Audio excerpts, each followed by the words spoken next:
Without further ado, let me introduce a truly remarkable artist, Mr. Howard Post.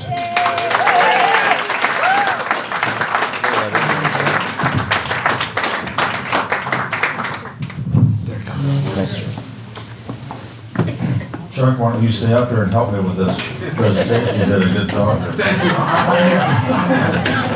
you. So, truly I'm honored to be invited to speak to you tonight. I'm even more honored that you folks will take your time to come and listen. I'm thinking it's pretty slow on Tuesday nights.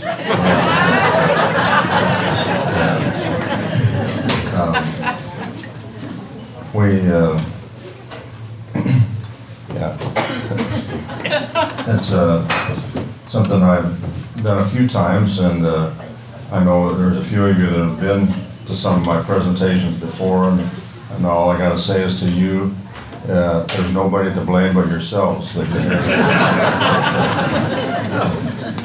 we'll think of that. My wife, Marilyn, she's been to a lot of these over the years. We've been married almost 53 years, and think how many talks she's been to. You know, if you were to speak to Marilyn about all those years together, she might comment that, you know, sometimes it just seems like 5 minutes underwater.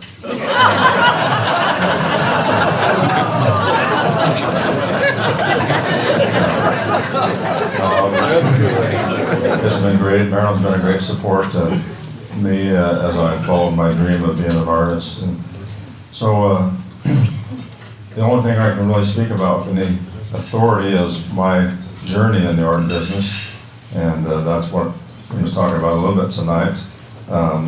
The idea of this being a lecture, of me talking for an hour, is pretty scary to me. But, so I want this to be interactive. I would welcome any of you who have comments or questions, throw up your hand. Let's talk about it during the talk. You don't have to wait till after. And I might even have a question or two for you folks to discuss tonight. So maybe we can have a good time. We can possibly even learn something from each other. So that's my hope. My first task is to learn how to run this machine here. I think I got it. No, I don't have it. No? You, where are you? Turn it on. Oh, you got to turn it on? What I think so. There you go. Try it again. Hey, Jane. There we go. Yeah, exactly. So I always like to start my talks with this guy here. You probably know who this is. It was one of my heroes, Will Rogers. And he talked about a lot of things in his life, but and he even talked about art.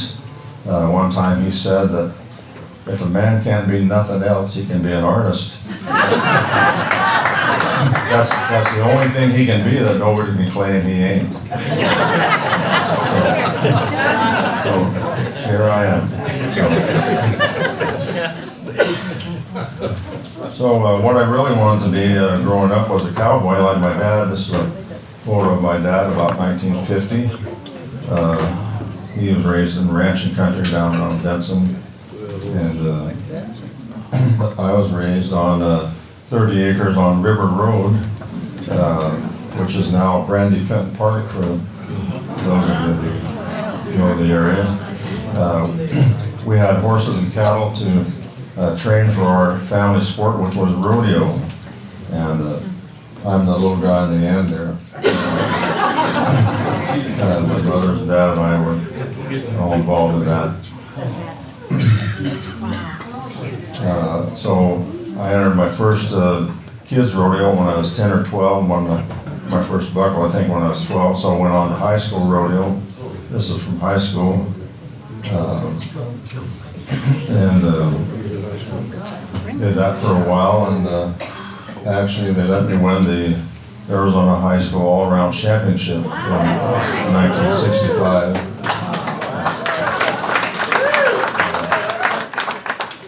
I'm really old.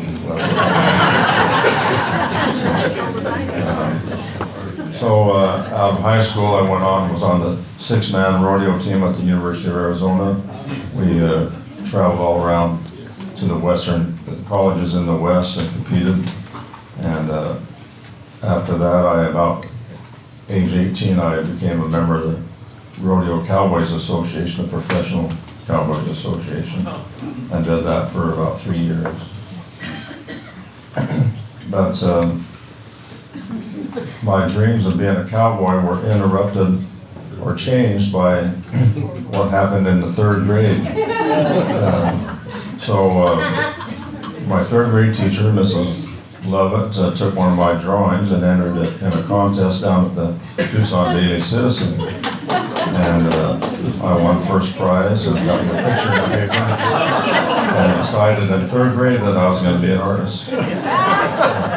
So this is my time for a shout out to the Friends of Western Art for the work they do for educational charities and so on. The teachers are important and they do have an impact on your life. I don't know.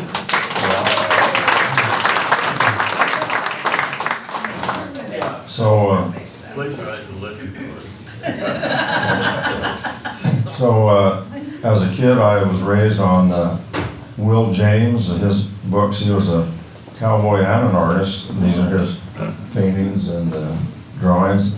That's some of the stuff I loved and helped fuel my passion to be an artist. The other exposure I had at some point, I can't remember exactly when, was the Cowboy Artists of America. This is a painting by Tom Ryan, Sharing an Apple. And this painting had a real impact on me and made me determined to want to pursue that. And one of my dreams was to be in the Cowboy Artists of America. That was interrupted after 1 year at the U of A. I spent 2 years as a missionary for our church. And when I came back from that, I pursued my next mission, was to marry Marilyn.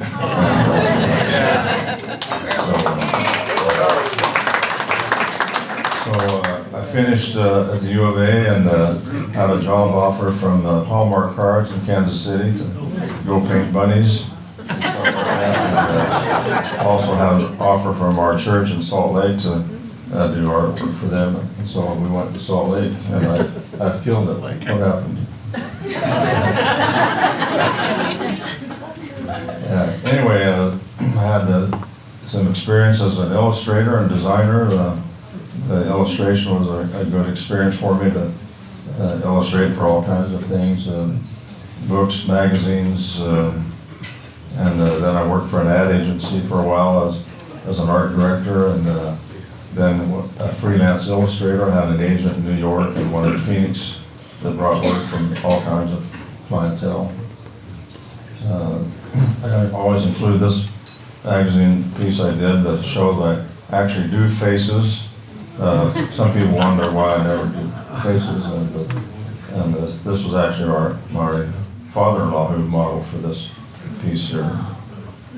So even though I was having a good time doing this work, I still had the dream of being a painter. And so when the U of A called me and offered me a faculty position for a couple of years because one of the professors was on sabbatical, I jumped at that opportunity to come down and teach, but also I worked on a master's and worked on trying to find my own voice, my own focus. And remember, I had always dreamed of being in the Cowboy Artists of America, so my first attempts at Western art were to imitate them, and I quickly realized that wasn't me, that wasn't in my head, the cowboys and Indians and so forth. And so one of my fellow professors said, look, forget about all that stuff. I want you to go out to your dad's place, your ranch, the corrals you grew up with, and I want you to do some really big paintings and a whole series of things that you grew up with and had experience with. So that's what I did. And so when I did that, it was kind of a breakthrough for me. You may recognize this piece. Yeah, that's a I believe it was 1977. Jack Goodman bought this piece from me for the MO, so I knew I had found what I loved, the angularity, the abstract quality of the corrals, and the linear quality just was a real joy to me.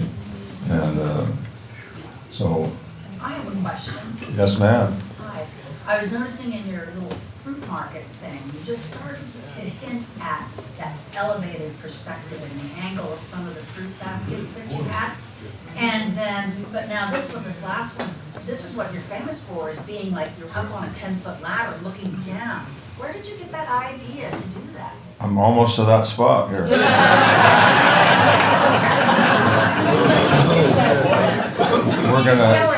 We're gonna answer that in detail here. Hang on. These are my first attempts into my own thing here, and I did a thesis show of these paintings like this, and this one actually is a smaller 16 by 20 watercolor, which is, I did a lot of those back in the day. But these are big paintings, mind you. They're probably about the size of this on the screen there, and but this was a great breakthrough experience for me to find my voice, my focus. I'm reminded that Grant Wood had a similar experience. Grant Wood, the American Gothic guy, when he started out, they told him, you need to go to France, and you need to paint those ponds, water lilies, and flowers, and so forth. And so he did. He went to France, and he tried that. He said it didn't speak to me at all, so he went back to Iowa, and he said, I painted those old cows and pigs and old farmers, and realized that that was his focus. And so I guess that's what happened for me. Again, I love the abstract quality of these things. The fact that they're cattle trucks is maybe secondary. I love what I found there. This is behind the chutes in the Tucson Rodeo grounds back in the 80s. It's different now, but again, the found objects, the angularity and abstract qualities were what appealed to me. Also enjoyed the animal portraits, as I call them. But this is again quite a large painting of 3 bulls.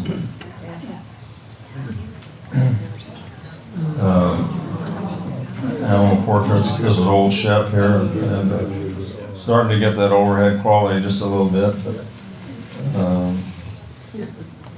the neighbor's good dog. I'll tell this story here. So this coyotes, will they'll come into a person's yard. They'll send one coyote in and have the dog follow them out. And when they get out there, the whole pack of coyotes jump on them. And so that happened to our neighbor's dog, and they asked me to do a little portrait of their dog.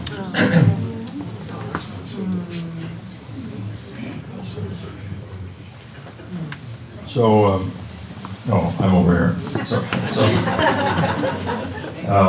Somewhere in this time, people started saying to me, your work reminds us of Maynard Dixon.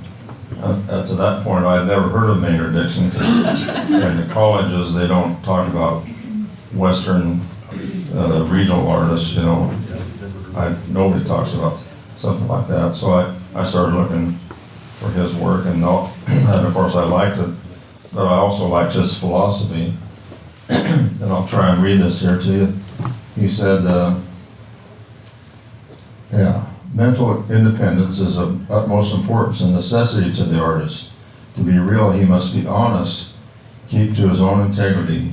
He must be aware of schools, cults, dogmas, and isms, must learn from all of them and give obedience to none.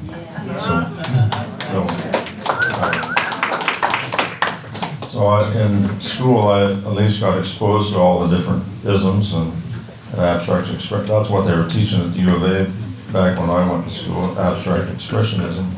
I'm not putting that down, but I like some of that. But that's what they were teaching. So being exposed to that, excuse me, was an impact on my work.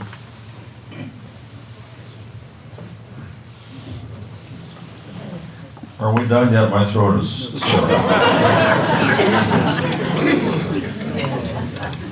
45 minutes. 45 minutes.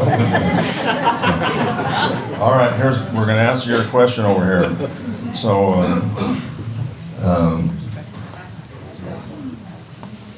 somewhere in there, I started taking my camera around to all the places I used to rodeo, and I got up on the catwalks and the chutes, and looked down one time and saw these great patterns of shadow and color, and then I realized, well, those are cowboys, or those are steers, or those are horses. And that so excited me, and so I started really focusing on that experience. This is the first one that kind of was a breakthrough piece for me. And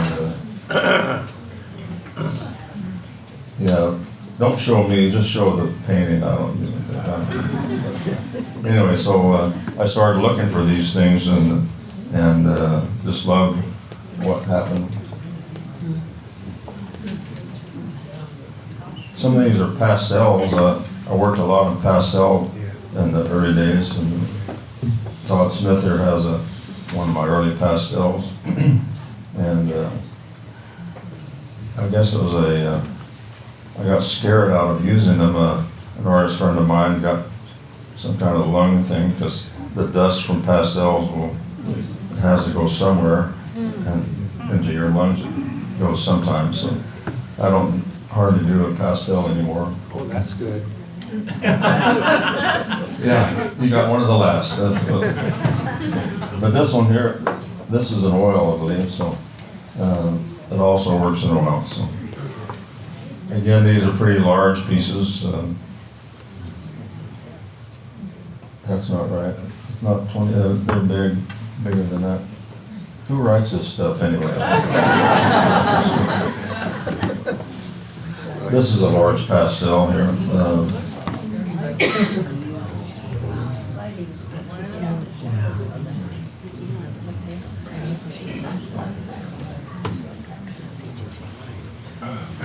Another pastel. This is called Trophy Saddle. Yeah, custom saddles. This was in a show I had in New York City in the late 80s, and a little petite, genteel lady came up to me and said, what is it with you and that fascination with horses' butts? I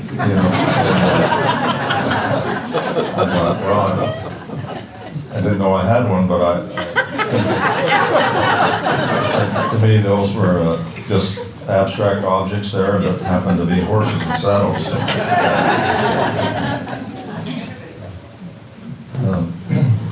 Moving cattle, again, the shadow that are created, the colors of the steers are just things that I love and attracted me.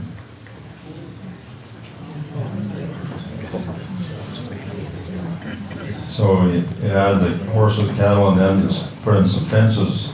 We got the whole kitchen sink here, right, with and figures, human figures. This was another breakthrough piece for me.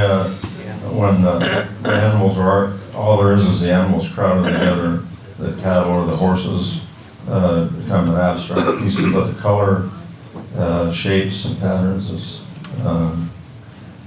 That's what most interests me, and then you say, oh, by the way, these are steers. And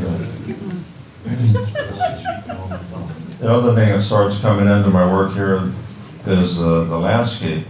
This is maybe one of the biggest pieces I've done. This was like, it might even be bigger. I thought it was 80 something, but this is in the Buffalo Bill Whitney Museum in Cody, Wyoming.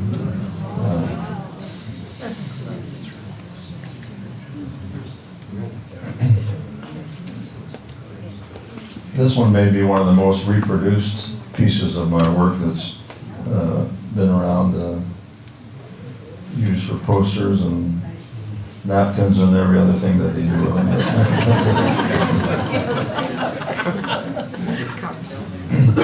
Another pastel, trying to experiment with the light qualities. This is Grandstand's shade. Yeah. Little mix up here. Who does this stuff? I don't know. Anyway, I love finding things like this that have that quality. So here's a chance for us to have a little discussion here. Are you catching this here? When was that? This isn't my cartoon, but I have this on my wall. It reminds me of sometimes my approach to art. Andrew Wyeth said that a lot of artists try to find new subjects by searching for new and fresh imagery out there. He said, but Andrew Wyeth said, I try to find it more interesting, more exciting to take the imagery I've been using all along, or the subjects I've used all along, and try to find the things that are interesting and exciting in them and portray them in a new and exciting way. We could have put the pitchfork in Burbank's hands. Yeah, that would be good.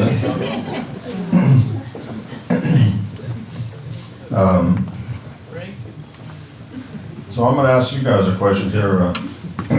So when you go into a gallery or a museum or anywhere where there's art, what's the first thing that attracts you to a painting? Or what do you look for when you go into a gallery? Do you look for the subject matter? Do you look for the color? Do you look for the way it's executed, the way it's painted? Anybody want to share ideas?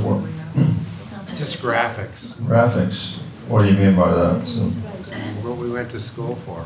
oh. Okay. Yeah, just That's one. design. The design, the design of it, okay. Yeah. Color. Colors, Color and composition. composition, Visual The impact. way it's painted. The way it's painted. so the execution then, How light, or the light. light quality, The light artist creates. I don't think about it, I just look at the way I react to it. okay. Just think because that's such a diverse, eclectic emotion, you know, So an unconscious emotion, Yeah. yeah, Creativity. creativity, okay. Wow. See, I don't really have an exact answer for this, I'm glad to get your info. Yeah, exactly. What's that? When you see it, you know it. Yes. Okay. Yeah, that's pretty good. So I'll give you a couple of perspectives from artists. A friend of mine is T.L.M. Lawson. I don't know if anybody ever heard of him. He's pretty well known and sought after artist. Check it out online. He does some great work. Anyway, lately he's been doing some online seminars, and I was in on one of them, and he was saying, or asking artists, are you a painter or are you an artist? Now think about it, there's a difference. He says a painter, according to him, he'll just go out there and paint what's right there in front of him. An artist will go out there and take that scene and then put himself into it and interpret it the way that he wants to interpret it. It may not be literal to the scene. Another artist that back in the 60s, 70s was Richard Diebenkorn, a relatively abstract guy who I enjoyed, but he wrote an article and he said that to be in art, a good painting should have two parts to it: good concept or idea and good execution. And he said for every 10 artists that have a great idea, an original idea, there are 100 artists can execute it and paint it really well. So the reason for that, I think, is that when you go into schools or you go to workshops, what do they teach? They teach you how to paint, move the paint around, execute, but not too often do they teach how to come up with ideas. And so anyway, those are some thoughts. What do you think? Concept or execution? What do you think is more important? Good. Concept. Think out of the box. Yeah, Think out of the box, is that what you're saying? yeah, I say the concept. I mean, you have to be able to execute. But you're right, you have to have your own concept. So Marilyn and I were down at Tombstone the other day and went through this little gallery, and there a lot of paintings in there and some nice ideas, but in our uncaring opinion, that they were poorly executed. And but on the other hand, what if you can really execute, but you're lame ideas? You know? But who's to say what's a lame idea? Yeah, well, for me, it's originality. Something I haven't seen before is what attracts me to a piece in a gallery. And so an unusual combination of color or an unusual composition. So something that strikes me that's never been done before is what attracts me to art when I go to a gallery. Any other thoughts? I don't have an exact answer on this question either, but enjoy your input. Well, Howard, one of the things is that any one of your paintings from early childhood to now is distinctive. You can tell it's yours. Yes. Thanks. It's original. Well, the style is, I mean, you can tell an Ed Mill, anytime at all, it's an Ed Mill. Yeah. Yeah. I have to say, people can recognize it. They can either love it or hate it when they recognize it. Yeah. That's the thing about that and music, right? There's something for everybody, we think. So anyway, I'm still painting and still at it here. This is 2009 or something. And here I started getting more landscape involved in my interests. This one has everything: a landscape, corrals, horses, and people. So yeah, No faces. what's that? No faces. Yeah. No faces. Now, people always ask me about that, and that's purposely, yeah, for a reason.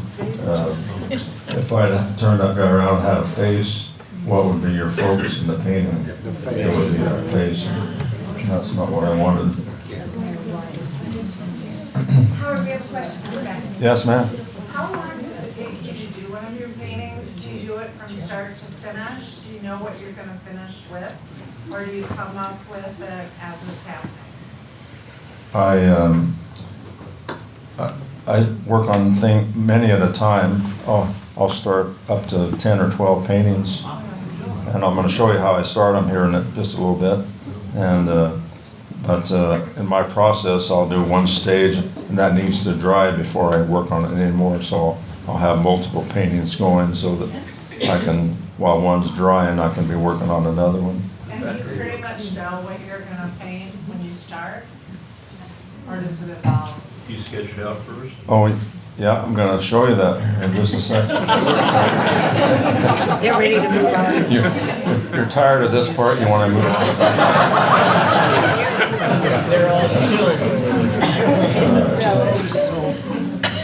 We'll buzz through at least a few more examples here.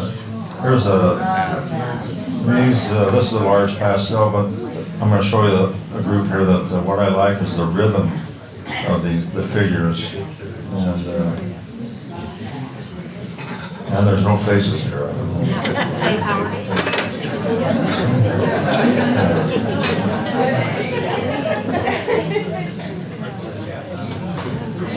Another little discovery I made was I started going back to the towns where I used to rodeo, and most of the little towns around Arizona in the west have rodeos.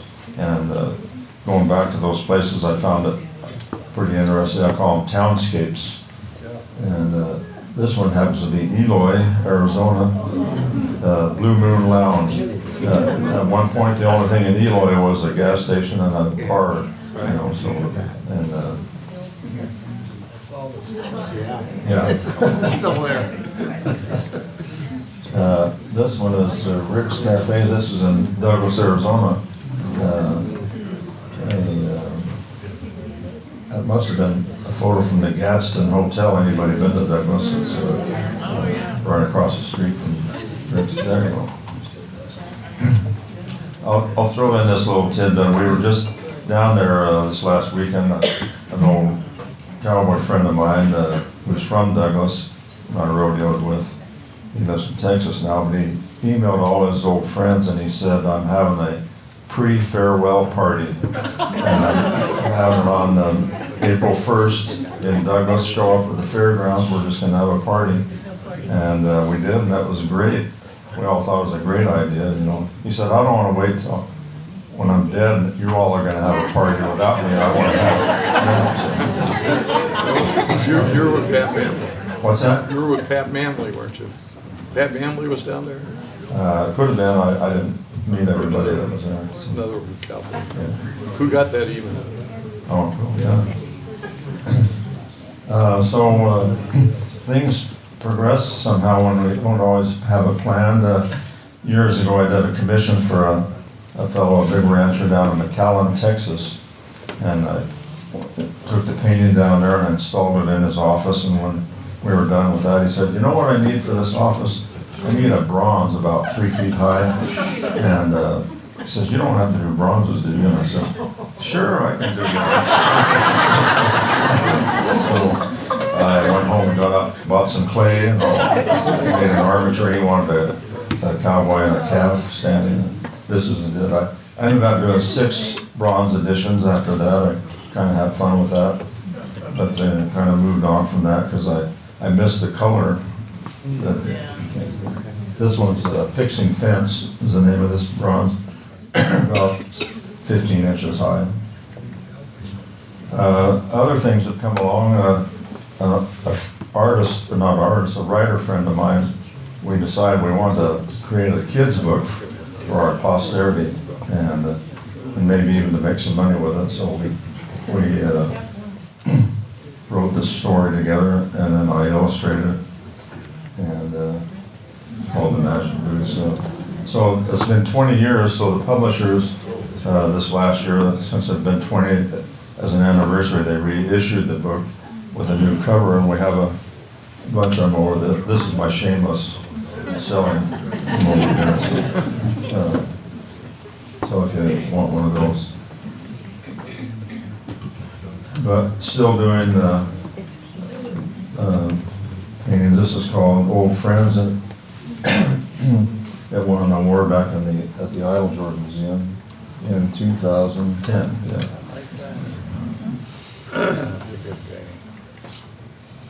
Again, the rhythms of the animals together, which attracted me in.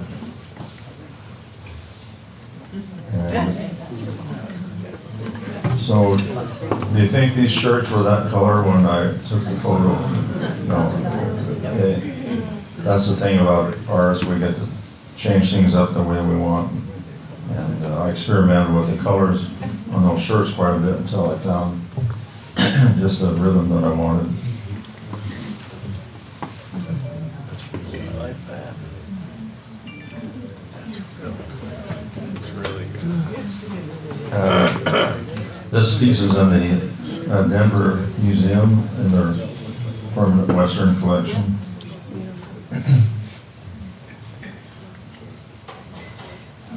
Again, trying to combine my overhead fascination with the landscapes.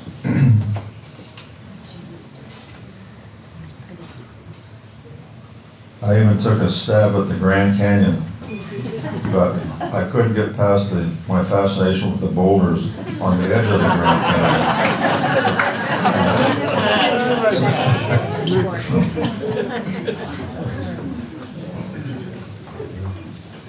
But in the late 80s, an arts group commissioned 10 artists and photographers to go on a week-long trail ride into the Superstition Mountains and create some research and do some paintings and photography for a potential show.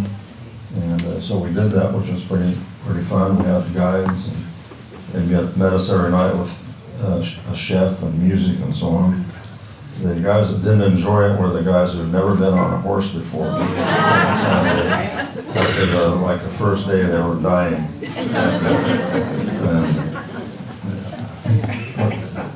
Anyway, a couple good paintings came out of it. So started venturing into heading towards just pure landscapes. There's a little bit of humanity in this one. You can see it down there. This is over by Palm Springs, actually. And I guess this isn't a pure landscape because there's highway in it, and this is double yellow. Don't see many saguaros No saguaros. in your paintings. Yeah. What's the deal with that? I don't know. There's one over there in the cars. What's that? One in the car has. Oh, yeah, okay. What was that? I'm going to show you one here in just a second. So this is down near the Chiricahua National Monument. We went down there to check out some ranch country. 20 minutes. 20 minutes. 18 minutes. Okay, we're speed through, okay. I may have to pass on that story here. We're going to do one. We've got till next Tuesday, so. Next. So we're heading on our way to Jackson Hole through the little town outside, and they just had big rains, and it flooded out the corrals and all that, so the creek did rise. So I had a dealer on the East Coast for a while in North Carolina, and she was telling me on the East Coast they have all these wild horses that just roam the beach and roam through people's yards and all that. She said, you ought to check that out, maybe you could do something. So I did 2 or 3 paintings. This is one I kind of liked.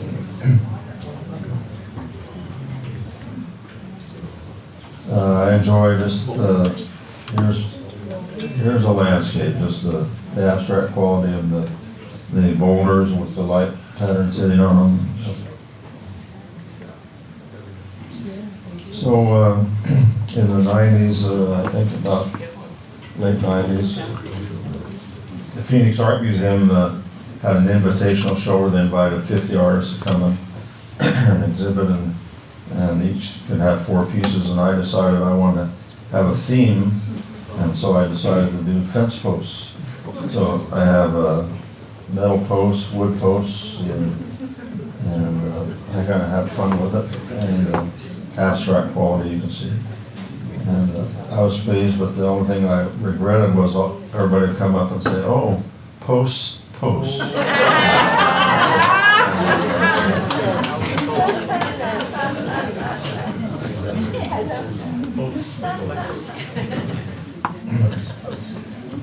So my gallery owner, Mark Sublett here in Tucson, suggested I consider doing some landscapes of the Catalina Mountains, various views of that, and doing kind of small. These are 10 by 20s, 12, 24, so on. So that's looking towards Sabino. This is on the other side, Push Ridge Range. This is Can you see it? Pima Canyon, there we go. Pima Canyon.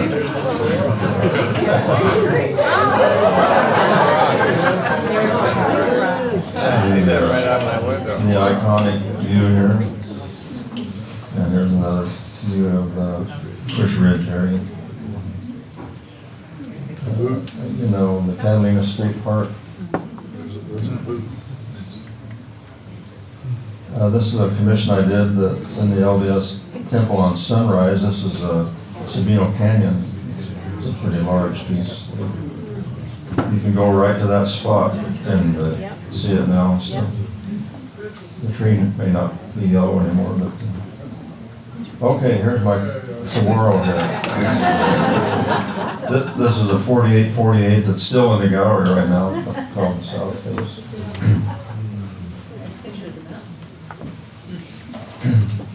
All right, people want to know what the process is, and so I have lots of photo reference images, thousands of them actually. It's great now that it's digital, it's easy to store and review those, so I don't paint on site, although I have done plein air before, but in my studio I'll go through these and edit until I find images that give me a buzz and I want to spend a week of my life on. And so typically I'll do a small thumbnail sketch. They're not really thumbnails, they're like 4x6 or 8x10 little sketch, usually pretty loose. And when I get it kind of the way I want it, I'll photograph that with my camera, not my camera, my phone, plug it into my projector, and I can then project that sketch onto a canvas any size, whether it's 9x12 or 48x48. So. Next step is I come in and I create the darks and light patterns with a blue phthalo or green phthalo, and just looking for shadow light patterns. I let that dry all the way, hence I need to have several of them going at one time. Then I'll come in and quickly, as spontaneously as I can, rough in the colors, and not really making this final decisions. I just as spontaneous as I can. Then I'll, after that other level dries, I'll come back and start having another layer, add detail and refine the quality of the surface. Does that answer that question over there? Yes. So anyway, I'll have 6 to 10 pieces like that going on in the studio ones.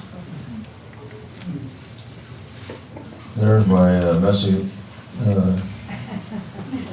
palette. Same thing I've had for years and years. I use 12 colors. I find that I can get whatever color I need out of those basic 12 colors. And people ask me what my color theory is, and I don't have a color theory. I just, whatever feels right to me, that's what I use. I like purple horses, even though they aren't there really, but you get to make them whatever you want. So I try not to be one-dimensional in my life. So all these years I've continued to compete in either senior pro rodeos, or this is an amateur event up in Las Vegas. That's my son on the left. We competed in that. Team roping, this is called, has gotten to be such a big thing in the West. This division, this event that we were competing in, had we won that would have paid $300,000. We didn't win. Back to the drawing board. But I won 6 one time and won 40,000. So that's why it's such a big event, and there's some folks here from Wickenburg who are involved in this. They know what I'm talking about. So there's another shot of me competing. So the best creation that I've been involved in is our family here. This is our 5 married children and our 18 grandchildren on a getaway to this is Telluride, Colorado. All right, so we're talking art here, and we've done a lot of intellectualizing here. I love this cartoon I've had on in my studio for years. It shows an artist setting up his easel outside a farmer's barn. He's obviously doing a modern version of the barn. And here comes the old farmer over and looking over his back, and he goes, "You know what, bub?" And the artist goes, "Oh, here it comes." And the farmer says, "The way you have suggested the significant masses the sensitive organization of the plastic elements, and the interrelatedness of the important planes is fluid, dynamic, and profound. Tain't half bad, but. So, my point there is, we can talk about all we want and intellectualize it, but what you gotta come away with is that you feel like it's a great piece of art, and that can be a little bit different for everybody, but. All right, questions, comments, and, or, I have a question. Was Louise Serpa at all an influence on you with some of her photographs? I noticed the didn't, cowboys. Can you stand up? I didn't quite hear all of it. Louise Serpa. Right, I don't. Her and her photographs. Did she influence you on some of your pieces where the cowboys are standing against the fence or the rodeo? No, not really, but she influenced me because she was a great friend, and she started photographing me when I was that tall in junior rodeos, Oh, she did. and a great friend. So I don't recall using any of her work. I see a bit of a couple of them, that's all. Yeah, that could be. She liked the backside. Well, nobody's in posing mode if they don't know you're there. You're wandering around with your camera, and as soon as you get around and get in their face, then they're like, Then they change. oh, then, so most of my references when people don't know I'm there. How do you create, or what's your method for getting such a consistent look in your paintings? It's sort of like you're looking through a filter that mutes things, but they all seem to be spotted across, like a lot of stuff, you can spot it across the room anywhere on the planet practically and know that that's your work. How did you develop that muting technique? It's colors. Your colors. Cataracts. What's that? Cataracts.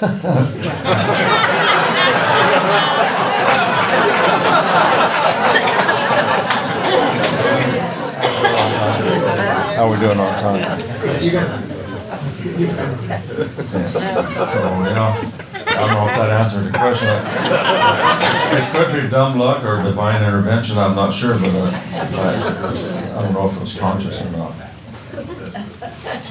I'm curious, did you ever work in a sale yard? I see a lot of your corrals looked at. I didn't, but I visited them often, and my favorite places, I was just, this last few months, we were at the Fort Worth Stockyards. I don't know if anybody's been there, and did a lot of photos there. That's the ultimate sale yard there. I was wondering at the same time, all the cattle that you show are horned and mostly Corrientes, it looks like. Yeah. There are lots of other kinds of cattle. Why are you doing that? That's the ones the places I go are rodeos and ropings mostly. That's what they use is Corrientes. I do visit ranches and stuff, and I know there are other types. Yes, question over here. Did you have any more formal education on your third grade? Actually, did I leave that part out? Yeah. So I got a BFA when my undergrad degree and went off to work for a while. Then when I came back to teach, I found out I could take classes at the U of A for $5, and so I started working on a master's, and completed a master's MFA at the U of A. So that's where you got your Yeah, formal education? that's when I mean, yeah. So, don't quote me on this, but to me, the master wasn't good for anything unless I was going to teach, because I found out the pay scale's higher if you have a master's. But once I moved off into, quote, being a fine artist and did my own thing, I've never had anybody ask me if I had a degree or what. And so school, it's forced discipline is what I call it. I think you could go to any art school if you really wanted it. It would force you to work at it and practice.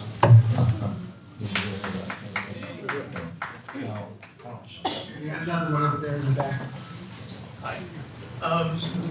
Considering when you started the presentation, you had a picture of Will up, I was wondering if you've ever attempted a portrait or a painting of Will. Will Rogers Museum would probably be happy to get it. Okay. No, our family killed him, you know. Wiley Post was the guy flying the plane. No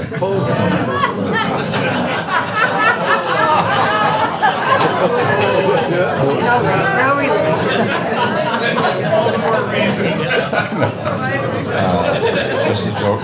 Wiley Post wasn't related to us. So.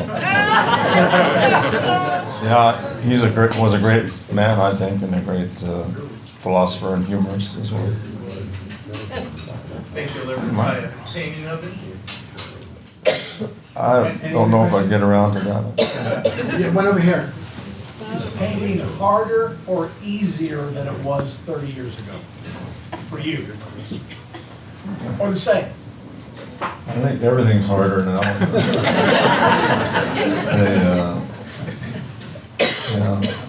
What goes first is the eyes, I think. And getting the right level of glasses to work at the easel. Coming up with a fresh idea is a challenge. You know, when I first made my discovery, that was the most exciting thing ever for me, to find something that was mine. Nobody else was doing that, and the danger for artists is you start copying yourself, you start repeating yourself, and that's a real danger. So you noticed in these, I've tried to explore other areas. I think it's okay to come back and recycle back to previous subjects and so forth, but you have a fresh eye to that. That's what Andrew Wyatt was talking about, taking those same subjects and revisiting them and trying to create a fresh perspective on those. So I don't know if I answered that. I'm not sure I know the answer. It was hard then for some reasons, and it's hard now for different. One more question right here. Are any of your children or grandchildren artists? We have a daughter that's a professional photographer. They're all artistic. Yeah, mostly when they tried to paint, we would slap their hands and tell them to be doctors and lawyers and stuff.